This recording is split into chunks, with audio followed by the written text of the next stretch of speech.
Saludos cordiales amigos, amigas, bienvenidas y bienvenidos todos quienes nos siguen a través de www.flaxoradio.es. Son las 8 de la mañana con 59 minutos, bueno, estamos ya a un minuto de una nueva hora. El día de hoy tenemos un programa muy especial, estamos con mi compañera Josefa Paredes, con ella vamos a hacer Flaxo especiales y justamente para hablar sobre un tema muy importante y muy trascendental, creo que en nuestra vida, sobre todo ahora que estamos a puertas de un proceso electoral, que es la comunicación política. Para eso hemos invitado el día de hoy a Mario Riorda. Él es activista de la comunicación política, ha participado en más de 120 procesos electorales, consultor en estrategia y comunicación para gobiernos y partidos en América Latina, especializado en gestión de crisis, es también director de la maestría de comunicación política de la Escuela de Posgrados en Comunicación de la Universidad Austral, fue decano de la Facultad de Comunicación Política y Relaciones Internacionales en la Universidad Católica de Córdoba, además es profesor de posgrado en numerosas universidades de América Latina, España, Estados Unidos, también ha trabajado como consultor del Banco Interamericano de Desarrollo y director del estudio Gobernauta, el perfil de los gobernantes latinoamericanos en redes sociales. También podemos contarles que ha escrito alrededor de 15 libros sobre comunicación política como autor o editor y es analista regular de los principales medios de comunicación de la región, conductor y coproductor de la serie documental En el Nombre del Pueblo. Voy a dar en este momento paso a Josefa Paredes, es mi compañera que me va a ayudar el día de hoy también en esta interesante entrevista que tenemos aquí con nuestro invitado. Sí, gracias Andrés, más bien bienvenido Mario acá a nuestros estudios. Flaxo Radio está, por supuesto, tiene siempre las puertas abiertas. Bueno, buen día, un placer, gracias por la invitación. La verdad que es un lujo estar aquí en Flaxo y particularmente en Flaxo Radio, así que nada, para charlar y obviamente siempre dispuesto a aprender. Así es, bueno, empezamos ya la entrevista. Nosotros quisiéramos iniciar conociendo o que nos explique un poco usted cómo se construyen los discursos políticos en la actualidad, a qué lógicas narrativas responden pero sobre todo a qué intereses atienden. Bueno, a ver, hablar de un único discurso sería de alguna manera desconocer todas las transformaciones por las que pasa la política y por ende la comunicación política. Me parece que en todo caso hay discursos en plural y no solo porque hay discursos en plural de acuerdo a cada institución, de acuerdo a cada persona, sino de acuerdo, yo diría, a cada medio o a cada sistema de medio que va exigiendo narrativas que antes no se exigían. Antes el discurso era bastante sencillo. De hecho, cuando uno agarra un libro de oratoria, hay como ciertos patrones, yo diría, bastante comunes y en todo caso, esos patrones eran un tanto conmovidos o adaptados cuando uno pensaba en la televisión. Se acababa, no había mucho más en el discurso político. Sin embargo, hace 30 años Alvin Toffler decía que la cultura estaba transformándose y la cultura se ofrecía en pedacitos, ¿no? Y me parece que era bastante adelantada esa idea a lo que está pasando hoy. En un proceso de convergencia, con una multiplicidad, con una explosión de formatos, de narrativas, de exigencia de narrativas, evidentemente yo diría que más que pensar en un discurso, lo que hay son múltiples modos de ser retransmitido un discurso, ¿sí? Pensemos que hoy, por ejemplo, un meme es un discurso, ¿sí? Es un discurso generalmente de característica opositora y la narrativa no tiene nada que ver con la discursividad frente a una tribuna que un viejo político o política podía tener o lo que significa una entrevista. Entonces, yo diría que se ha roto de alguna manera el paradigma de discurso único, ¿sí? La palabra convergencia es la que le exige un criterio de adaptación que quizás antes no existía. Y la segunda parte respecto a los intereses, bueno, los discursos evidentemente tienen todo menos de inocencia, ¿no? En este momento hay una discusión sumamente interesante. Justo esta mañana leía que el jefe de gabinete de Argentina retuiteaba una nota de un funcionario de Argentina que hablaba respecto a que el pragmatismo le ganaba a la ideología, promoviendo obviamente la tesis del pragmatismo, ¿no? Y hay muchos discursos de gobiernos, ¿por qué no también cierta hibridez en el nuevo gobierno ecuatoriano en plantear relatos que tienen que ver con lo transideológico, posideológico, no ideológico, aideológico, como una negación del formato ideológico, cuando en realidad también la negación de lo ideológico, como dice Iván Belsaros, es en sí mismo una postura ideológica, ¿no? Así que los intereses por lo que dice, por lo que no dice, forma parte del sentido, ¿sí? De la narrativa del sentido que debería tener cada discurso. Muy bien. Antes de avanzar con la siguiente pregunta, quiero recordarles a los compañeros, a las personas que nos siguen a través de www.flaxoradio.es que también pueden escucharnos y vernos en nuestra página de Facebook como Flaxo Radio, y también estamos siendo retransmitidos por Signo Comunicación Visual. Mario, en este proceso de la comunicación, ¿cómo entender esa relación que hay entre discurso político y poder? ¿Cómo está configurada esta relación en la región, aquí en América Latina? ¿Cómo podemos entender entonces? Bueno, yo diría que el poder no es uno solo, ¿sí? Históricamente había, o hubo, preferentemente desde mediados del siglo pasado, una visión de ubicar el poder con una centralidad importante, que es en la cabeza del ejecutivo de cada estado, ¿no? El sumum del poder era llegar a la cima del estado, ¿sí? Claro. Un presidente de un país poderoso era el sinónimo del poder. Luego esa concepción empezó a incorporarse una relación o correlación de ciertos actores que empezaron a, yo diría, transformar esa estabilidad o tranquilidad del poder situado en la cúspide del Estado, ¿no? Esto tuvo muchísimos autores que trabajaron esta temática, ¿sí? Se les llamó los subpolíticos. Los subpolíticos, de alguna manera, es la inserción de poderes fácticos que empezaron a trabajar sobre o frente o adentro del poder formal. Cuando uno piensa en el concepto de lo subpolítico, aparece la idea de multinacionales, aparece la idea de poderes fácticos, como por ejemplo el narcotráfico, ¿sí? O, ¿por qué no organismos multilaterales? ¿Por qué no ONGs con peso? Greenpeace tiene un poder fáctico, por citar un ejemplo, ¿sí? Uh-huh. El concepto de lo subpolítico tiene una característica, generalmente es descendente, va de arriba hacia abajo, ¿sí? Y generalmente tiene otra característica importante, que es desde lo internacional a lo nacional. Son elementos que empiezan a condicionar el poder a escala nacional. Sin embargo, el poder en ese sentido está siendo trastocado por otra esfera mucho más novedosa y rica, que tiene que ver con el movimentismo, que tiene un comportamiento preferentemente, no excluyentemente, inverso a lo que decía. Muchas veces también es un comportamiento fáctico o informal que se organiza y empieza a condicionar al Estado. La característica es que es de abajo hacia arriba. Si uno imagina cómo nace hoy, en realidad la palabra nace es un error, cómo se expande, cómo toma fuerza inusitada de verdad, el movimiento feminista, es un ejemplo, ¿no?, de lo subpolítico ascendente con una lógica nacional hacia arriba. Ahora, eso que permea en algún país, en algunos países, luego también toma una esfera internacional sin límites, ¿no? El movimiento Ni Una Menos está arriba en 50 países, ¿no? Se ha expandido, o el Me Too también desde otra vertiente. Ahora, este movimentismo o esto subpolítico ascendente de abajo hacia arriba no tan solo requiere grandes causas, ¿no? El movimentismo se organiza, hay veces, ante la ausencia del Estado, frente a una cuadra, y de golpe 20 vecinos se organizan para poner un sistema de seguridad privada, o para reclamar X cosa porque una luz no funciona, ¿sí? O demandas concretas transversales que representan a los jóvenes de un Estado, o lo que fuere, ¿sí? Entonces, yo diría, el poder estático, identificable, ubicable, diciendo está ahí, me parece que no existe, ¿no? Del mismo modo que sí que hay discursos, también hay poderes, en plural. Y esta idea de pluralidad tiene que ver con la dispersión de los objetos, una característica que antes no existía. Antes, en el siglo pasado, citando la famosa tesis de la modernidad líquida o modernidad sólida, en la modernidad sólida las instituciones dejaban ver a dónde estaba el poder. Hoy, en esta modernidad líquida, hay dispersiones, ¿no? Y por lo tanto el poder tiene una labilidad, tiene una movilidad, es amorfo, ¿sí? No adquiere forma, y por lo tanto yo diría, poderes me gusta más. ¿Será por eso que, por ejemplo, los partidos políticos tienen una necesidad por trabajar bastante en la militancia desde las bases? Totalmente, pero además los partidos políticos, creo que, hablando de modernidad líquida, son los grandes perdedores, o a quienes más les afectó la humedad de lo líquido, ¿sí? Siendo irónico en esta expresión, es una especie de sándwich, ¿no?, donde los partidos políticos están en el medio y están fuertemente conmovidos por dos instituciones que se van gestando cada día con más fuerza. Por un lado, la hiperpersonalización. El tránsito de la política personalizada mutó hacia una política hiperpersonalizada. Ya no son partidos con candidatos o candidatas, sino son candidatos o candidatas sin partido. O con o sin partido, da lo mismo, ¿sí? Yo podría no tener nada y construir un partido de cero, como hacen muchos líderes, ¿sí?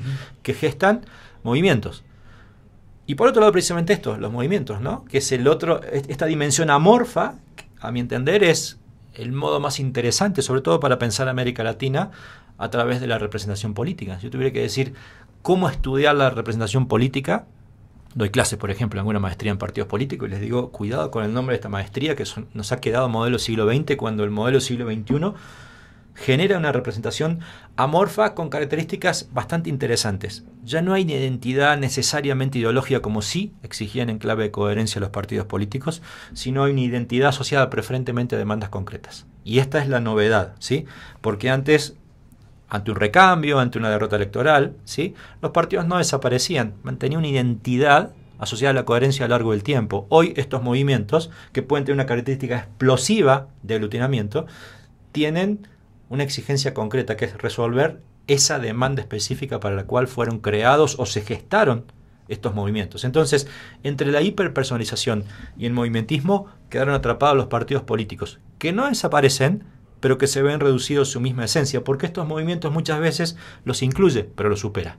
Ahora, también es interesante que en algún momento, cuando pasamos de las causas sociales a las causas políticas, los movimientos sociales, así como exigen demanda concreta, exigen liderazgos. Por lo tanto, estos movimientos también terminan sobredimensionando el peso de la hiperpersonalización. ¿Cuál es el problema? Si esta hiperpersonalización falla o fracasa, este movimiento desaparece, ¿no? Y al no existir la solidez, la estabilidad de los partidos políticos, lo que hay son cambios abruptos, a cada rato, ¿no? Podría ser, por ejemplo, haciendo un paréntesis respecto al tema que está planteando, ¿podría ser eso una clave para entender lo que pasó, por ejemplo, en el caso de Ecuador? Desde todo punto de vista. El movimiento Alianza País era básicamente estaba anclado básicamente sobre la figura de Rafael Correa. Desde cuando todo Rafael punto de Correa vista se quebró, se disolvió el partido prácticamente. Así es. Y ya no hay una representatividad ni una identificación con ese movimiento político. Y no lo digo por Correa, aunque también por Correa él podría gestar un nuevo partido. Así es. Y ser igual de potente, o ser potente, o ser competitivo. Digo, no voy a analizar la coyuntura estricta, pero quiero decir, los movimientos producen eso. En Argentina pasó lo mismo con Cristina Fernández de Kirchner. O un movimiento amorfo, todavía amorfo, pero muy explosivo en su visibilidad. Vamos a un ejemplo de derecha como el de Bolsonaro en Brasil, ¿sí?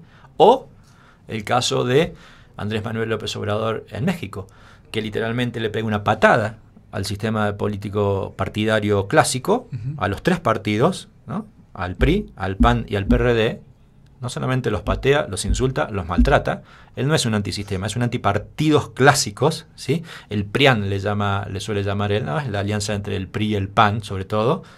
Él deja el PRD y se gesta un partido personalísimo llamado Morena, ¿sí?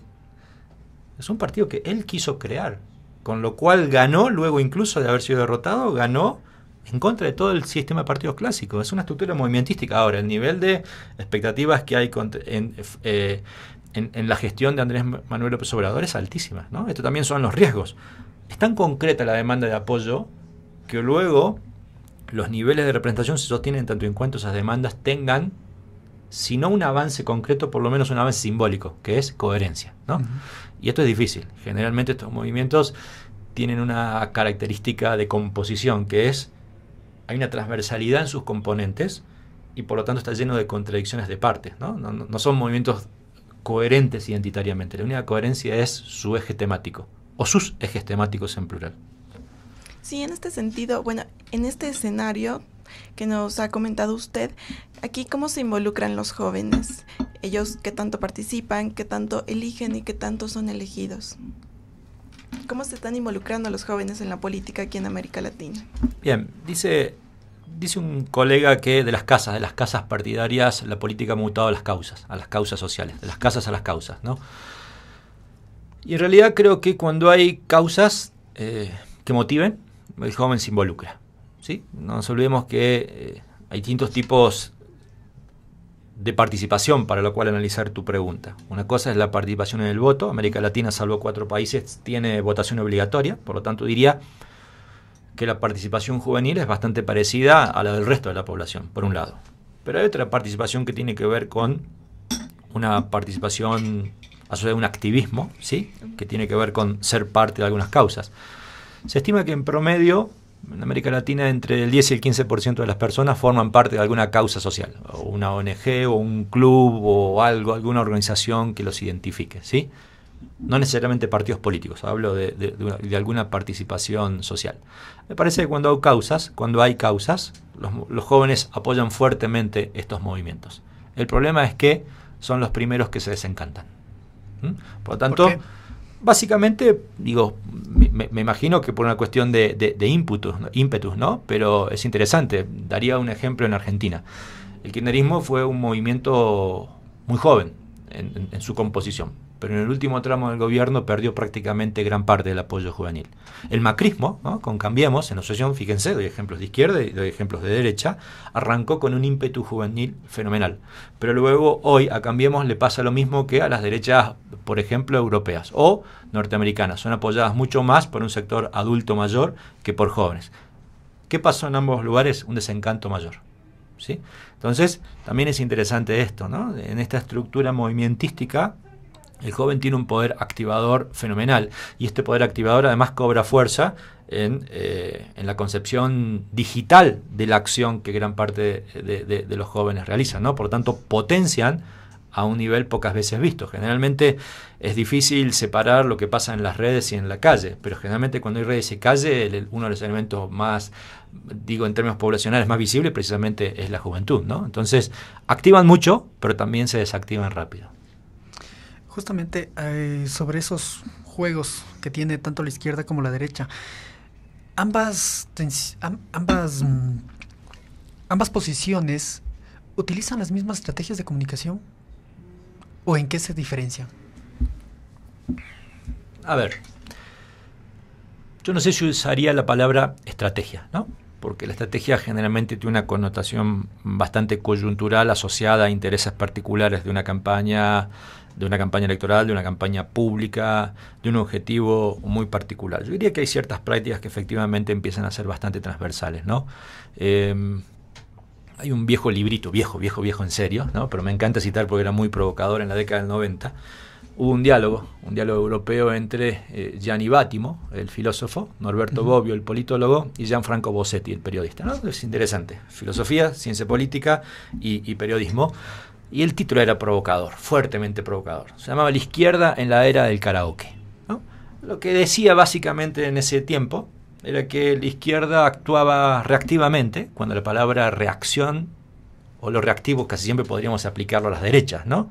O decían, actuaban reactivamente y además llegaban tarde generalmente a las incursiones tecnológicas. Lo que quería decir con esta ironía del título es que en las derechas se ubicaban los grandes hacedores de las campañas electorales, ¿no? La dimensión profesionalista que empezaba a entender la transformación de la comunicación política, y la izquierda llegaba con un discurso más, yo diría, más puro, más ortodoxo, ¿sí? Y generalmente no se adaptaba a las oportunidades tecnológicas y de alguna manera es como que desoía los designios de una palabra que a mí no me gusta usar, del marketing político, ¿sí?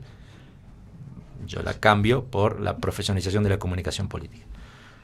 Sin embargo, digo que era un libro viejo, década del 90, porque la realidad es que no. De hecho, si uno imagina América Latina, la gran transformación de la comunicación política, independientemente de que hoy la podríamos ver como, no un fin de ciclo, pero por lo menos un ciclo diferente, para muchos sí un ciclo terminado, ha sido precisamente los gobiernos de las izquierdas latinoamericanas o los gobiernos nacionales populares, que fueron los que efectivamente transformaron el estilo de la comunicación política, que comprendieron cabalmente el rol de aglutinamiento de los movimientos, de esto que citaba, que entendieron, casi diría exageradamente, el rol de los personalismos, ¿sí? O de los hiperpersonalismos, que además unieron todas estas dos cosas en un terreno común, que es la articulación, que antes decía, redes, calles, redes, que hicieron explotar tempranamente el auge de las redes sociales en la región. Quizás coincidió temporalmente, vaya uno a saber. Lo que quiero decir que de verdad, sí, a las derechas les costó reaccionar. Hoy están reaccionando, y muy bien, aclaro,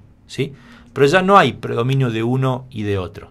Probablemente también en el cambio de ciclo se ve, yo diría preferentemente a las derechas con un manejo en términos de acciones, estrategias para citarte, con uso o con buen uso de Big Data, cosas que antes no necesariamente sucedían, ¿no? Creo que la gran diferencia es esto, es el uso de grandes volúmenes de datos. En la derecha, quizás también porque en el ciclo histórico son más oficialistas que opositores, tienen más chances, ¿no? Antes también tenían más chances siendo oficialistas las izquierdas. Pero diría, se ha achicado la distancia, los procedimientos entre las izquierdas y las derechas. Lo separa claramente la dimensión ideológica, ¿sí? O esta idea del interés atrás del discurso, como antes decíamos, pero creo que en términos de estrategia, de prácticas, de estilos, no hay tanta diferencia entre aspectos ideológicos. Muy bien. Sí, en cuanto a la comunicación gubernamental, usted ha señalado que juega un papel clave en la construcción de una determinada cultura política. Primero, ¿cómo entender esta cultura política en un escenario de continuas contradicciones e incesantes fragmentaciones sociales que parten de la carencia de la representación e identificación con la política? Bueno, precisamente una buena comunicación gubernamental entiende esa complejidad y lo que intenta es darle un norte, ¿no? Hace mucho tiempo desarrolló un concepto que por suerte se fue expandiendo, incluso por autores. De hecho, hay varias tesis doctorales aquí desde Ecuador que han expandido la idea de lo que llamé mito de gobierno, ¿no? Mito de gobierno es el relato instalado, es el relato instalado en la sociedad. Es este relato que da cuenta del norte estratégico de un gobierno y que implica algo así como la coherencia, necesaria coherencia, entre el decir, en términos de propuesta política, y el hacer en términos de políticas públicas. Un mito de gobierno es cuando ese hacer propuesto se plasma en políticas públicas y la sociedad se apropia de ese relato, ¿sí? Se apropia de ese norte estratégico del gobierno y lo hace suyo. De alguna manera, gran parte de las izquierdas nacionales populares, Uribe hasta por derecha en Colombia, fueron ejemplo de mitos de gobierno altamente instalados. Tenían altos niveles de aprobación, altísimos, tenían alta visibilidad de políticas públicas, cuando uno hablaba como acá fue, por ejemplo, el caso de la política del buen vivir, ¿no? Sí, bueno, o las carreteras, o la la política social, ¿no? Digo, hay ciertas características que uno, haciendo encuestas, por ejemplo, en preguntas abiertas, ¿cuáles son las principales políticas de fulana o mengano? Básicamente aparecen con claridad. Ahí es cuando se instala un mito de gobierno. El problema es que generalmente cuando se logra un mito de gobierno hay cierta creencia de que el mito de gobierno es inmutable, y la realidad es que sí el mito de gobierno requiere ayornamientos, sí el mito de gobierno a la larga cruje si es que este ayornamiento no se da, o en el caso de América Latina también crujió por la dimensión económica, crujió por la corrupción, ¿no? Crujió por muchas cosas, ¿no? Entonces no es que el mito de gobierno es un punto de llegada.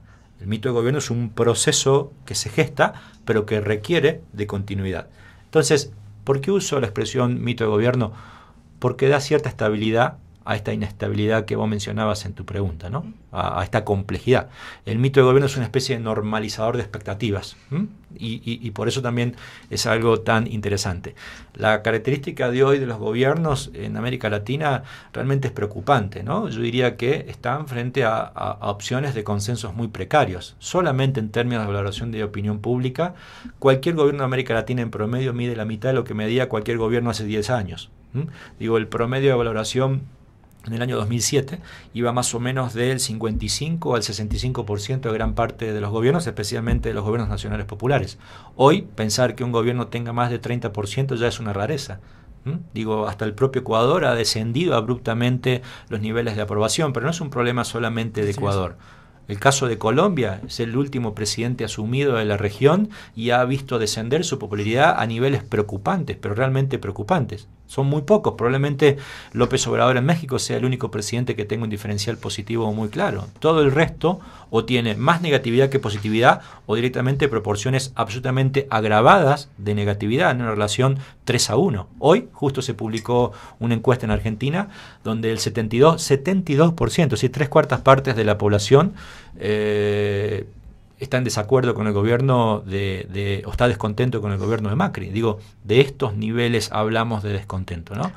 Justamente nosotros habíamos planteado una pregunta, vamos a pasarla, a traerle a colación en este momento, ya que estamos en el tema de las encuestas y sobre todo de la aprobación que tienen los gobiernos. Por ejemplo, en el caso ecuatoriano, el día de hoy estuve viendo una noticia que señalaba que según perfiles de opinión de donde trabaja Paulina Recalde, que es una de las personas que va a estar dentro de la maratón con Paul, indicaba que Lenín Moreno tiene un 47% que considera que la gestión es mala y un 17% que cree que es muy mala. Entonces, ¿qué repercusiones tiene esto en la política y cuáles son las acciones que deberían o se podrían usar desde la comunicación para contrarrestar estas cifras?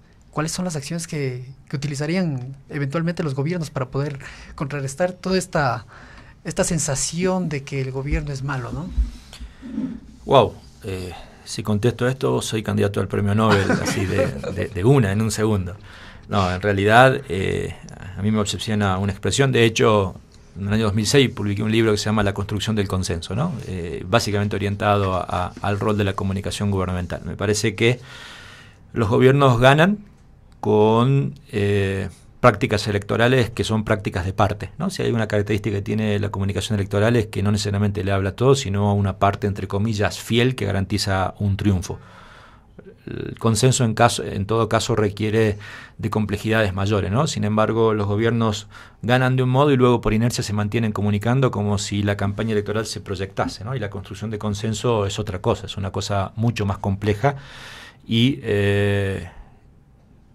requiere, yo diría, de visiones, de consenso de políticas públicas que no tienen nada que ver con el formato electoral. Yo no puedo pasarme la vida comunicando pseudo acontecimientos menores que tienen poco impacto en la gente, sobre todo si además he generado expectativas muy grandes. El consenso básicamente implica mediano plazo. Pocas veces un mito de gobierno, retomando la pregunta anterior, se gesta en un año, en 2 años. Generalmente se gestan o a fines de mandato, cuando están consolidadas las políticas públicas, o en las reelecciones, en el caso de los presidentes o gobernantes reelectos. Entonces, desde este punto de vista, me parece que hay que pensar en salirse de la inmanencia. No se gestan consensos por pseudo acontecimientos, ¿no? ¿Qué es un pseudo acontecimiento? Bueno, por ejemplo, la noticia más leída en el primer año de asunción del presidente Macri fue que una vez sentó un perrito en el sillón presidencial, se llamaba el perro Balcarce, porque la casa de gobierno está en la calle Balcarce en Argentina, y se le llamó el perrito Balcarce, ¿no? La noticia más leída en los diarios en Argentina. La pregunta es, ¿eso es simpático? Sí. Si uno pregunta con quienes gestionan redes en los gobiernos, le va a decir que fue el posteo en Facebook, en Instagram y en Twitter más potente de todos los que tuvo. El problema es que no se gestan consensos con perritos Balcarce, ¿no? La primera semana que asume el expresidente renunciado, con un rol lamentable, Pedro Pablo Kuczynski, PPK en Perú, llamó a todo su gabinete, como era una persona de mucha edad, a mostrar que tenía, no solamente él, sino su gabinete, conductas saludables, y los llamó a hacer ejercicio en la explanada del Palacio de Gobierno. Todo el mundo dijo, wow, qué loco, qué novedoso, qué presidente tan simpático tenemos, etcétera, etcétera, pero no se gestan consenso con esas estupideces. Digo, pueden ser cosas muy interesantes para gestar un pseudo acontecimiento, que es una característica sumamente importante de la comunicación política. Producir un acontecimiento para que se consuma solamente en ese hecho, es la acumulación de pseudo acontecimientos la que dan un perfil. El problema es que es un perfil prácticamente de tipo personal o más bien de característica electoral, pero no para solidificar o legitimar una política pública. Una política pública requiere básicamente mediano o largo plazo. Entonces, cuando un gobierno no se preocupa en consolidar grandes políticas públicas en función del consenso, efectivamente no lo va a lograr, ¿no? Y la gestión del disenso es muchísimo más compleja que la gestión del consenso. De hecho, vuelvo a insistir, la tesis dominante en los gobiernos actualmente en América Latina es que trabajan sobre consensos básicamente precarios. O sea, por más diálogos, por más simpatía que tenga el presidente, no va a llegar. Pero de ninguna manera. Y en este sentido hay que intentar no solamente leer las propias convicciones, sino leer el pensamiento general. A mí de verdad que no me gusta, aborrezco prácticamente casi todo el planteo de Bolsonaro en Brasil. Pero sin embargo hay cierta coherencia entre lo que expuso y está haciendo, aunque me parezca aberrante, ¿no? La coherencia tiene que ver con trabajar sobre políticas públicas que ha ofrecido y que está empezando a desarrollar. Quizás en algunos casos prima el componente simbólico, ¿no? La idea espectacular de la política, pero sin embargo la idea de la coherencia es algo sumamente importante para consolidar un mito de gobierno. Cuando uno tiene un gobierno híbrido sometido a múltiples presiones, cuando uno intenta creer que la desideologización implica tomar un poquito de cada lado y empieza a generar sociedades bastante novedosas, atípicas, probablemente Ecuador sea un ejemplo de esto, un gobierno se desperfila, ¿sí? Y un gobierno desperfilado es un gobierno que no se le ve un rumbo, no se le ve un norte estratégico, ¿no? Entonces, vuelvo a insistir, por izquierda o por derecha, y para mí estas categorías siguen igual de vigentes que siempre, si no más en todo caso, quizá más porque están expresadas, y esto es lo feo de esto, en su peor modo, que son, o que es el modo prejuicio, ¿no? Las ideologías de siempre, antes por lo menos eran más o menos políticamente correctas, hoy no. Hoy la idea de lo políticamente correcto ha desaparecido en la escena y priman mucho más los radicalismos o las posturas extremas en el marco de la defensa de lo ideológico. Pero aún con esto, que me representa personalmente un malestar y que no me gusta, y me parece muy desagradable porque literalmente mina la opción del diálogo político, el largo plazo del consenso se gesta a través del diálogo político, ¿sí? Me parece que la coherencia es un activo importante para construir consenso. Eso no quita, de ninguna manera, que haya de confundir el consenso con unanimidad. Creo que es sumamente importante distinguir o discurrir las diferencias de uno y otro elemento. Todo consenso siempre tiene altos niveles de disenso, y es una realidad de la política de siempre y también obviamente de hoy. Muy bien. ¿Y cómo se está... ¿Cuál es el impacto, más bien, cuál es el impacto de la política en el mundo real y en el mundo virtual? Porque hoy sí podemos hablar de este espacio digital, de las redes sociales, cómo influyen y cómo los gobiernos se están moviendo en estos dos espacios. Yo lo primero que haría es no separar, ¿no? De verdad que no separaría más mundo real y mundo virtual, porque me parece que los límites, por más que exista una acción industrial deliberada de generación de ficciones, lo que podría representar parte del mundo virtual, ese mundo virtual termina impactando el mundo real, así como el mundo real impacta también en ese mundo virtual o entendamos digital. Yo diría que las esferas de separación o división no son reales, no existen más, ¿sí? No existen más.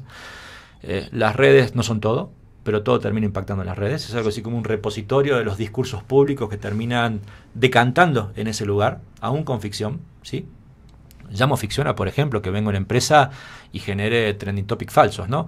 Como argentino y en Ecuador me da vergüenza sostener, por ejemplo, que gran parte de los trending topics de la última campaña electoral del oficialismo y de los actores de la oposición se gestaron por granjas de trolls creadas en Argentina, preferentemente en Ecuador y en México, pero preferentemente en Argentina.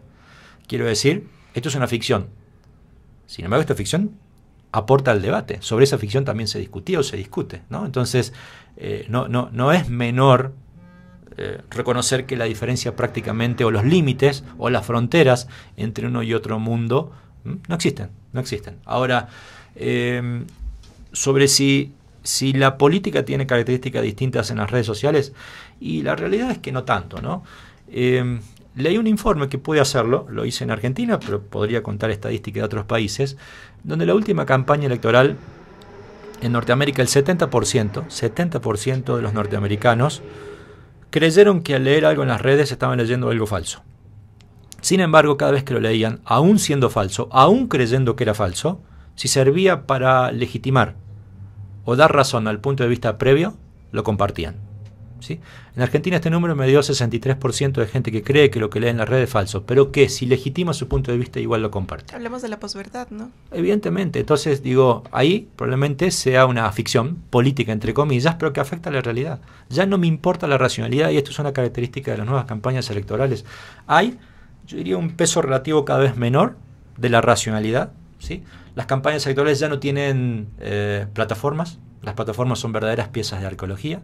Ya se discute en pasiones, se discute en ficciones, aún provocadas en formato industrial, granjas de troll profesionales que inyectan millones de contenidos a una red, a un proceso, a un debate.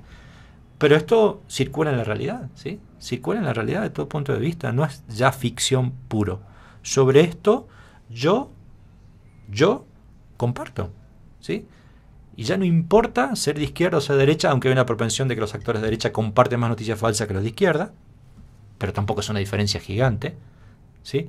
Ya no importa ni siquiera los niveles de formación de cada una de las personas. Alguien con doctorado, ¿sí?, que supone el nivel de formación máxima, puede compartir estupideces igual que alguien analfabeto. Y esto es parte de la realidad, ¿sí? El voto ha adquirido una dimensión emotiva de verdad complejísima. Los primeros estudios, particularmente, por ejemplo, en la Biblia, el cerebro político, el primer gran estudio publicado, me refiero a papers o estudios académicos muchísimos, pero el primer gran estudio publicado en formato libro, donde se estudiaba la conducta del votante decidido en Norteamérica, en el libro El cerebro político, de Ben Westen, terminaba la conclusión de ese libro con un razonamiento que es impactante. Siempre, pero siempre el votante tiene un componente informativo para decidir, emotivo y racional, siempre. Siempre están presentes el componente emotivo y racional. Pero si hubiera colisión entre ambos elementos, la emotividad prima. Entonces, aquí ni siquiera hay un componente que tiene que ver con, yo diría, el nivel de asepsia, de no ser conmovido de las personas. Forma parte de nuestro modo neurológico de pensar. La emotividad es un componente importante que además está ubicado en una corteza cerebral claramente identificable y ubicable. Esta es la realidad. Lo que sucede, que probablemente haya sucedido siempre, es que ahora lo podemos ver y palpar, ¿no? Cuando hablamos de la fake news por caso, ¿no? O la posverdad que citabas vos recién, probablemente siempre existió esto. El problema es que ahora lo podemos cuantificar. Puede haber estudios, y sobre todo en las redes sociales podemos evidenciarla, la podemos mostrar, ¿sí? Es algo empíricamente verificable que antes no lo suponíamos. Hace poco, con la principal organización de chequeado en Argentina, una de las 5 principales del mundo, chequeado.com, hizo un estudio de 7 años. 1.100 y tantas noticias analizadas. Tocó el último tramo del gobierno kirchnerista y tocó el primer tramo del gobierno de Cambiemos. Analizamos de 1.100 y pico discursos, no ni siquiera electorales, discursos regulares, rutinarios en época gubernamental, que se convertían en titulares en los grandes medios de comunicación. El resultado es alarmante, la verdad que ponen los pelos de punta. Solamente el 25% de los discursos de la política en Argentina, de izquierda, de derecha, de arriba, de abajo, da lo mismo, hombre, mujer, joven, viejo, solamente el 25% de los discursos fue verdad. De 1.100 noticias que todos los días los ciudadanos argentinos vemos. El 50% exacto, matemáticamente exacto 50%, era falso de toda falsedad, insostenible. Y el otro 25% era verdadero, pero, por ejemplo, si yo digo, aumenté la partida de educación, es verdad, pero no cuento la inflación, por lo tanto, si cuento la inflación, es más chica, ¿sí? Es mentira. ¿Cómo es? Como dicen, son verdades a medias, ¿no? Así es. Claro. Verdades descontextualizadas. Bueno, vamos aproximándonos. Vamos con la siguiente pregunta ya. ¿La comunicación política se puede presentar como comunicación gubernamental, electoral, de crisis, de riesgo? En el caso específico de la comunicación de crisis, ¿qué debilidades presentaron los gobiernos de la denominada ala del socialismo del siglo XXI respecto a las denuncias presentadas por Odebrecht? Porque Odebrecht llegó e hizo tambalear toda la región, ¿no? Y no sé, ¿será que por esto la derecha y la ultraderecha se posicionaron en el mapa geopolítico de la región? Bueno, Odebrecht, hablando de ideológica, probablemente sea una realidad ideológica porque afectó a todos los gobiernos de todos los colores políticos, ¿no? De hecho, Kuczynski en Perú básicamente es un efecto Odebrecht, ¿no? Y no necesariamente es de izquierda. Sin embargo, había mayor cantidad de gobiernos de izquierda y por lo tanto fueron más afectados en términos de número. Pero más allá de esta salvedad, vuelvo a tu pregunta. Si hay una característica potente del llamar amateurismo, pudiera sonar a pedantería y no quisiera caer a eso. Yo diría de la ausencia de profesionalización de la comunicación política es en el manejo de la comunicación de crisis, ¿sí? De verdad que es el punto más flaco de todo lo que podemos entender como comunicación política y es algo sumamente complejo, ¿no? No comprender la comunicación de crisis implica desconocer que la comunicación de crisis tiene efectos devastadores, ¿sí? Si no se la entiende como un hecho absolutamente excepcional, ¿no? Como una especie de paréntesis en la rutina, cuyo objeto básicamente es aportar certidumbre. ¿Cuál es la característica que define la comunicación de crisis? La incertidumbre. Por lo tanto, el objeto natural específico de la comunicación de crisis debería ser aportar certidumbre, ¿sí? Y uno de los objetivos secundarios, pragmáticos, necesarios de la comunicación de crisis es propender a la clausura de las crisis, ponerle un fin. Los gobiernos en general, incluyendo los gobiernos de predominio nacional popular, como citabas, no aportaron ningún tipo de certeza, ¿sí? Más bien yo diría que el modo en que trabajaron sobre la comunicación de crisis tuvo un corte o una aproximación más electoral que de crisis, ¿sí? Duplicaron la apuesta en el sentido de decir, esto es una cosa de otros, nosotros no tenemos nada que ver. Y la realidad es que los gobiernos de izquierda nacional populares fueron, no todos, ni en todas las circunstancias, pero fueron gobiernos corruptos, en donde la corrupción existió. Probablemente también sean en la derecha, solo que no eran gobiernos en ese momento, ¿sí? En donde Odebrecht y otros actores también los atravesaron. Entonces, me parece que no aportaron ningún tipo de certidumbre respecto a reaccionar políticamente, judicialmente, frente a un hecho tan indignante, ¿no? Un hecho que además ni siquiera es nuevo en la indignación latinoamericana.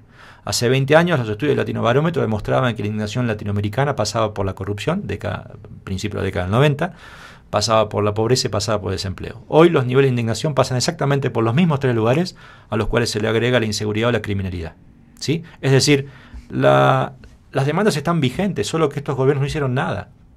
Gobiernos que además en los cuales se había depositado muchísima confianza, ¿sí? Entonces, manejar la comunicación de crisis sin aportar certidumbre, sin entender que no era un proceso de puja más. Estos gobiernos de izquierda trabajaron mucho su comunicación gubernamental alentando el disenso a través de conflictos. Yo les llamo técnicamente conflictos controlados. Gesto un conflicto para diferenciarme deliberadamente de vos, de vos, de vos y de vos. Me diferencio de vos, medio de comunicación, y me legitima, me da identidad. No solo no me hace tiritar mi consenso, no me hace crujir mi consenso, sino que los mayores niveles de conflictividad que yo decido gestar frente a actores entre comillas de la oligarquía citando su discurso, como conflicto controlado, no me dañaban, sino que además me aportaban legitimidad. Yo soy en tanto y en cuanto genero una relación conflictiva con ellos que no son leales a la patria, estoy citando una especie de discurso. Y eso mucha gente lo apoyó. El problema es que esta crisis, asociada preferentemente a casos de corrupción, no fue un conflicto deliberado, no fue un conflicto controlado, fue una crisis que empezó siendo terminal con los gobiernos y terminó siendo terminal, terminó básicamente con todos, ¿sí? Entonces reaccionaron con una rutina, casi diría de corte electoral, claro, conflictuando la relación frente a eso, cuando en realidad era algo mucho más grave la crisis. Y la crisis requiere un paréntesis, requiere modos excepcionales de ser gestionadas, requiere certidumbre, requiere respuesta ad hoc que la rutina generalmente no trae, que el formato electoral no necesita. Entonces, quizás uno de los destinos más importantes de la profesionalización de la comunicación política sea entender, yo diría, la característica devastadora de la comunicación de crisis en los sistemas en general y en los sistemas políticos. Con un agravante. Estoy escribiendo un libro ahora sobre la diferencia entre los dos sistemas de gestión de la comunicación de crisis en el mundo privado corporativo y el político, y es que gran parte de la literatura de muy bajo nivel que nutre algo del ejercicio de la comunicación de crisis política viene del mundo privado y no tiene nada que ver. Son dos mundos que no digo que no dialogan, pero que tienen serias, pero serias diferencias. Muy bien. Sí, en cuanto, regresando al panorama en América Latina, ¿cómo se proyecta o qué es lo que se prevé con futuros candidatos o actores políticos? Como, bueno, ya lo vimos, tenemos los ejemplos de Bolsonaro en Brasil, de Trump en Estados Unidos. Acá en América Latina, en los demás países también se proyectan que tengamos candidatos con esos discursos. No, al día de hoy, salvo con la excepcionalidad de algunos países de Centroamérica, con particularidades muy específicas, lo que puede ser Guatemala, ahora habrá que ver qué pasa en El Salvador. La realidad es que América Latina todavía no muestra una proclividad a que el efecto Bolsonaro se instale en todos, ¿no? Yo creo que América Latina está en una especie de transición de tipo estructural, donde no hay tantos contagios. A diferencia de otra época donde sí había más efectos contagios. En la década del 90 había un contagio neoliberal, en el principio del siglo un contagio neopopulista. Probablemente, yo diría, hay un fin de ciclo de los gobiernos nacionales populares, hay un fin de ciclo, pero no necesariamente todo lo que viene es unificable en un mismo criterio. Primero porque hay realidades como la de México que es una contratendencia, primer punto. Y segundo porque las derechas están haciendo agua en gran parte del continente, ¿no? Digo, cuando hablamos de niveles de aprobación, de una parte de aprobación por 3/4 partes de rechazo, evidentemente no hay consolidación y lo nuevo es muy diferente, ¿sí? De verdad que lo nuevo es muy diferente. Puede haber similitudes entre Macri y Piñera, por decir algo, entre Argentina y Chile, pero no necesariamente tienen similitud con lo que pasa en Ecuador, que es un mundo aparte real, digo, porque la relación o lo que ha pasado entre Lenin y Correa es un mundo aparte. Aquí hubo continuidad del oficialismo y ya no gobierna el oficialismo continuista, es otra cosa, es un híbrido, literal, y es un híbrido no en sentido despectivo, es un híbrido de todo punto de vista. Perú, que también es un mundo aparte, con una problemática política que en realidad no es más ni menos que la prolongación de la conflictiva historia que siempre Perú tiene. Entonces diría que no, ¿no? Digo, en las próximas elecciones Analicemos dos casos, por ejemplo. Argentina están muy afianzados los extremos y por ahí no hay lugar ni para un centrismo ni para un extremismo, ¿sí? En el caso Bolivia, aparentemente una elección altamente competitiva, pero digo, tanto las dos fuertes opciones como la del propio Evo o Mesa no son opciones a lo Bolsonaro. Entonces la tesis es que habría bastante menos lugar en América Latina para un efecto Bolsonaro de lo que la publicidad periodística dejó trascender en un primer tiempo. Muy bien. Son en este momento las 9:44. Se nos quedan algunas preguntas, la verdad ha sido un diálogo bastante ameno, pero no sé si es que brevemente, unos 2 minutos máximo, nos puedes ayudar con una pregunta que es para terminar. ¿Qué lecturas podríamos hacer desde la comunicación política la autoproclamación de Juan Guaidó en Venezuela como presidente? Y el apoyo, ¿no?, de ciertos gobiernos como Ecuador, como Brasil, como Colombia. Bueno, es complejo, ¿no? La realidad que es uno de los temas más álgidos que nos toca tratar en estos días. Yo creo que hay un consenso dominante de que Venezuela está en una situación de colapso real, de colapso social, de colapso económico, colapso político, y en esto creo que salvo Maduro y sus fieles, o aún ellos mismos, no podrían negarlo, ¿no? Lo cierto es que a partir de eso el resto son todas complejidades, ¿no? Por un lado es que hay una dimensión económica y hay una tensión sumamente importante que desde el día de ayer se acaba de agravar con el bloqueo económico a los activos de PDVSA, pero también convengamos que siendo Venezuela el principal proveedor de petróleo del mundo, hay otros mercados que también se nutren de su propio petróleo, ¿no? Y el ejemplo de la acción de Rusia en la OEA es un ejemplo más que interesante, o de China, perdón, con Rusia, para ver que no es sencillo encuadrar en una salida institucional la situación venezolana.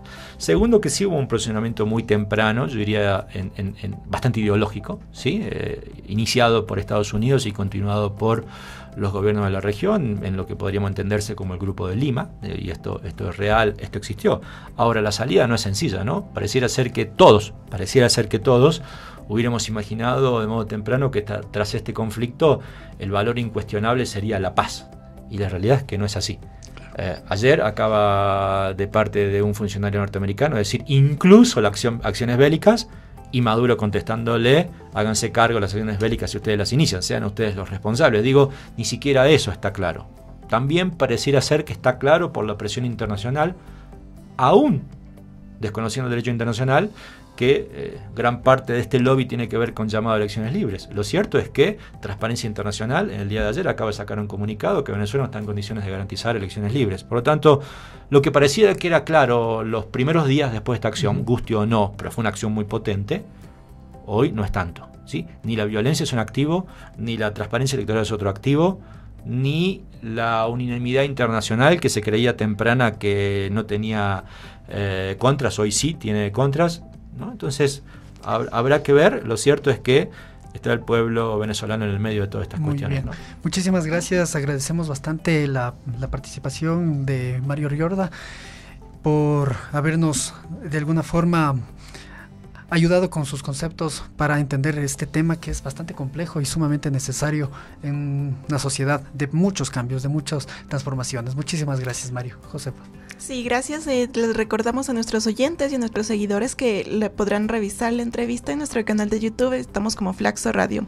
Muchísimas gracias, Mario, por su tiempo. Agradecido yo, y quedan invitados a un gran evento que haremos desde el día jueves y viernes, que llamamos la Maratón de Comunicación Política, que son 20 ponentes internacionales en 20 horas. Los invitamos, esto va a ser en el auditorio de la Cámara de Comercio, y pueden entrar a la web www.maratonconpol.com.